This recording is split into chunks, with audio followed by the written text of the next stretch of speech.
طلقوا، شادی کرو مگر طلاق مت دو، فإن الطلاق يهتز منه عرش الرحمن، کیونکہ طلاق سے رحمان کا عرش ہل کے رہ جاتا ہے،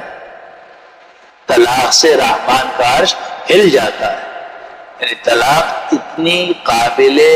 نفرت چیز ہے کہ رحمان کا جو عرش ہے وہ بھی ہل جاتا ہے، خاص طور پر جب کہ طلاق دی جائے اور اس میں شریعت کے احکام کا خیال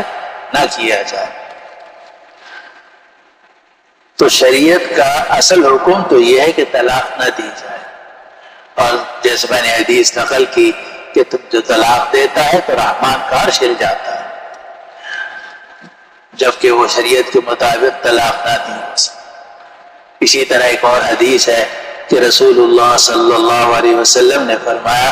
ابغض الحلال الی اللہ الطلاق،